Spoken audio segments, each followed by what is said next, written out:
ಕೋಲ್ಕತ್ತಾದ ವೈದ್ಯ ವಿದ್ಯಾರ್ಥಿನಿಯ ಹತ್ಯೆ ಇಡೀ ಕೋಲ್ಕತ್ತಾಕ್ಕೆ ಕೋಲ್ಕತ್ತಾವೇ ಕೊತ ಕುದಿಯುವಂತೆ ಮಾಡಿತ್ತು. ದೇಶದ ಬಹುತೇಕ ಕಡೆಗಳಲ್ಲಿ ದೊಡ್ಡ ಮಟ್ಟದ ಪ್ರತಿಭಟನೆ ಆಗಿತ್ತು. ಸುಪ್ರೀಂ ಕೋರ್ಟ್ ಕೂಡ ಪಶ್ಚಿಮ ಬಂಗಾಳ ಸರ್ಕಾರಕ್ಕೆ ಚಾಟಿ ಬೀಸುವಂತಹ ಕೆಲಸ ಆಗಿತ್ತು.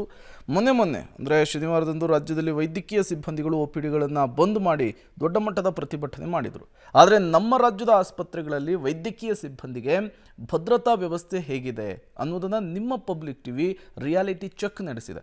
ಅದರಲ್ಲೂ ಕೊಡಗಿನ ಜಿಲ್ಲಾಸ್ಪತ್ರೆಯ ಪರಿಸ್ಥಿತಿ ಹೇಗಿದೆ, ಅಲ್ಲಿನ ವೈದ್ಯಕೀಯ ವಿದ್ಯಾರ್ಥಿಗಳು ಸೇಫ್ ಇದ್ದಾರಾ ಅನ್ನೋ ಬಗ್ಗೆ ಒಂದು ರಿಯಾಲಿಟಿ ಚೆಕ್ ಮಾಡುವ ವೇಳೆಯಲ್ಲಿ ಈ ಆಸ್ಪತ್ರೆಯಲ್ಲಿ ಸೆಕ್ಯೂರಿಟಿ ಸಮಸ್ಯೆ ಇರೋದು ಬೆಳಕಿಗೆ ಬಂದಿದೆ. ಜಿಲ್ಲಾಸ್ಪತ್ರೆಯಿಂದ ಗರ್ಭಿಣಿಯರ ಆಸ್ಪತ್ರೆಗೆ ಸಂಪರ್ಕಿಸುವಂಥ ಅಂಡರ್ ಪಾಸ್ ಒಳಗೆ ರಾತ್ರಿ ವೇಳೆ ಹೋಗಿ ಬರಲಿಕ್ಕೆ ವಿದ್ಯಾರ್ಥಿಗಳಿಗೆ ಭಯ ಕಾಡ್ತಾ ಇದೆಯಂತೆ. ಒಂದು ಅಲಾರಂ ಬೆಲ್ ಆದರೂ ಇಟ್ಟಿದ್ರೆ ತೊಂದರೆಯಲ್ಲಿ ಸಿಲುಕಿಕೊಂಡವರನ್ನು ರಕ್ಷಣೆ ಮಾಡಲಿಕ್ಕೆ ಸಾಧ್ಯವಾಗುತ್ತೆ ಅಂಥೇಳಿ ಪಬ್ಲಿಕ್ ಟಿವಿಯ ಮುಂದೆ ಇಲ್ಲಿನ ವೈದ್ಯಕೀಯ ವಿದ್ಯಾರ್ಥಿಗಳು ತಮ್ಮ ಅಳಲನ್ನು ತೋಡ್ಕೊಂಡಿದ್ದಾರೆ.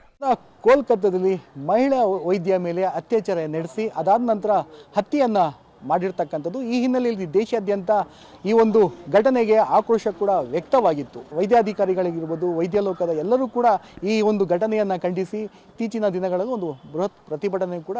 ಆದರೆ ಆಸ್ಪತ್ರೆಯಲ್ಲಿ ಬರುವಂತಹ ಒಳರೋಗಿಗಳಿರ್ಬೋದು, ಅಲ್ಲಿನ ಮೆಡಿಕಲ್ ಸ್ಟೂಡೆಂಟ್ಸ್ ಇರ್ಬೋದು ಅಥವಾ ವೈದ್ಯಾಧಿಕಾರಿಗಳಿಗೆ ಸೇಫ್ ಇದೆಯಾ ಅನ್ನೋದನ್ನ ನಿಮ್ಮ ಪಬ್ಲಿಕ್ ಟಿವಿ ಒಂದು ರಿಯಾಲಿಟಿ ಚೆಕ್ ಕೂಡ ಮಾಡ್ತಾ ಇದೆ.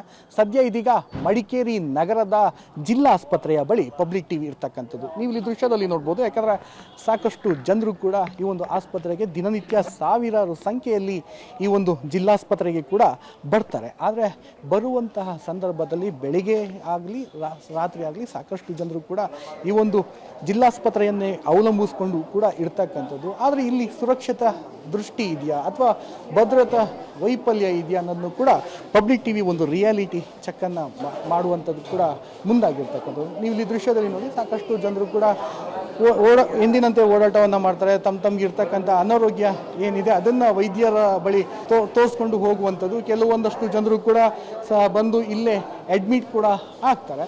ಆದರೆ ಇಲ್ಲಿರ್ತಕ್ಕಂಥ ವೈದ್ಯ ಸಿಬ್ಬಂದಿಗಳಿಗೆ ಇಲ್ಲಿ ಭದ್ರತೆ ಲೋಪ ಏನಾರು ಇದೆಯಾ ಅಥವಾ ಭದ್ರತೆ ಸಮಸ್ಯೆ ಏನಾದ್ರು ಕಾಡ್ತಾ ಇದೆಯಾ ಅನ್ನೋದು ಕೂಡ ಕೆಲವೊಂದಷ್ಟು ಪಬ್ಲಿಕ್ ಟಿವಿ ಕೂಡ ಈ ಹಿಂದಿನ ದಿನಗಳಲ್ಲಿ ಒಂದಷ್ಟು ದೂರ ಕೂಡ ಬರ್ತಾಯಿತ್ತು. ಮೆಡಿಕಲ್ ಕಾಲೇಜ್ ಏನಿದೆ, ಮೆಡಿಕಲ್ ಕಾಲೇಜಿನಲ್ಲಿ ಸಾಕಷ್ಟು ಜನರು ಕೂಡ ಒಂದಷ್ಟು ಏನು ವಿದ್ಯಾಭ್ಯಾಸ ವ್ಯಾಸಂಗವನ್ನು ಕೂಡ ದೂರದ ಊರುಗಳಿಂದೆಲ್ಲ ಕೂಡ ಬಂದು ಇಲ್ಲಿ ವ್ಯಾಸಂಗವನ್ನು ಮಾಡ್ತಾಯಿದ್ದಾರೆ ಮೆಡಿಕಲ್ ಕಾಲೇಜಲ್ಲಿ. ಆದರೆ ಕೆಲ ತಿಂಗಳ ಹಿಂದೆ ಒಬ್ಬ ವಿಕೃತಕಾಮಿ ಒಬ್ಬ ಆಟೋ ಚಾಲಕ ಆ ಕಾಲೇಜಿಗೆ ಹೋಗಿ ಸಾಕಷ್ಟು ಸಮಸ್ಯೆ ಕೂಡ ಮಾಡಿದ್ದ. ಅದಾದ ನಂತರ